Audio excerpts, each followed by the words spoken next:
Next, sir, this is a national security presidential memorandum that seeks to impose maximum pressure on the government of the Islamic Republic of Iran.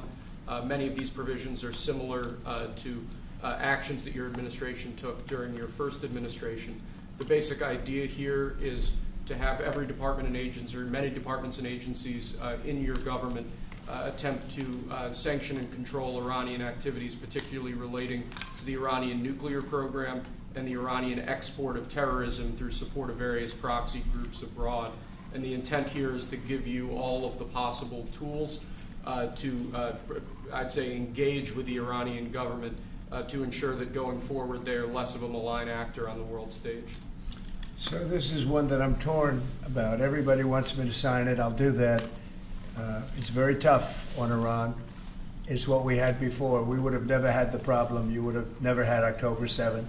We would have never had the problem had the election gone a different way, which it should have. But this one, I think, more than made up for it. I think we're doing things, and it shows that more than made up for it, much more historic. The Iran situation, hopefully, I'm going to sign it, but hopefully we're not going to have to use it very much. We will see whether or not we can arrange or work out a deal with Iran, and everybody can live together, and maybe that's possible, and maybe it's not possible.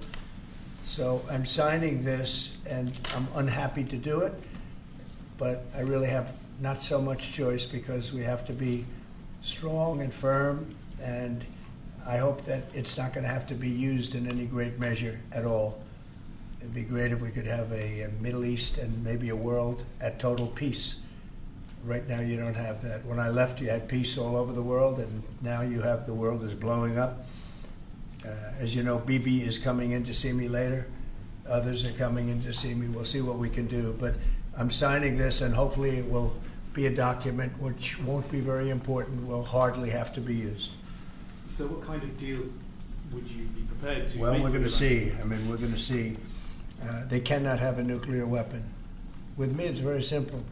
Iran cannot have a nuclear weapon. We don't want to be tough on Iran. We don't want to be tough on anybody, but they just can't have a nuclear weapon. Mr. President, are you going to engage in conversations with your counterpart in Iran? I would. Do you want to block the sale of Iranian oil to other nations? Well, we have the right to do that, and that's what I did before, and they had no money. They wouldn't have had the money for Hamas or Hezbollah or anybody else.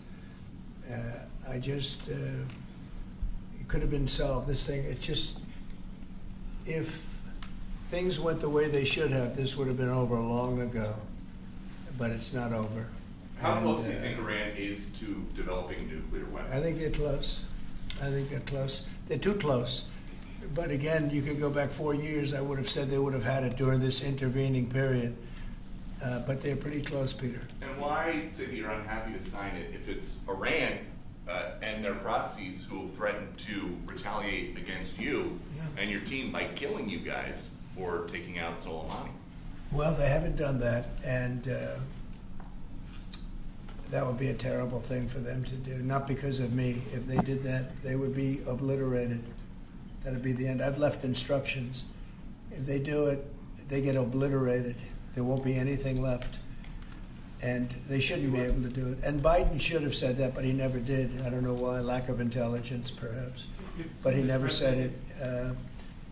If that happens to a leader, or close to a leader, frankly, if you had other people involved also, you would call for total obliteration of a state that did it. That would include Iran.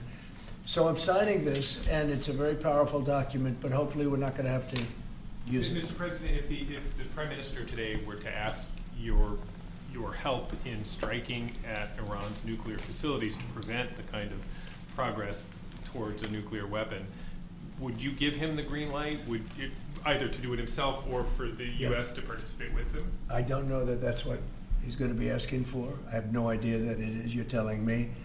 We're going to have a pretty long meeting. We're going to be discussing a lot of things, not only that, but a lot of things. And I'll let you know if the time comes to let you know, but right now that's not something that I can discuss. Mr. President, when you said if they do it, they get obliterated, just to be clear, you're talking about if Iran made an attempt on your life? Yeah. that would be called total obliteration. And I can't imagine they do that. It should have been stated by Biden, but he didn't state it because he had no clue, as you know, as Mr. everybody President, what knows. is your vision actually for relationship Do you have with anything Iran? else? No, that's all we have. My vision for For a what? relationship with Iran, and what do you? what I'd do you love to think have a Israel- good relationship with everybody. They can't have a nuclear weapon. That was the only thing that was very important. They can't have a nuclear weapon. Beyond that, it would be very tough if they insist on doing that. They have some of their leadership, I can tell you right now, and maybe you know it, maybe you don't, but there are many people at the top ranks of Iran that do not want to have a nuclear weapon just for that very reason.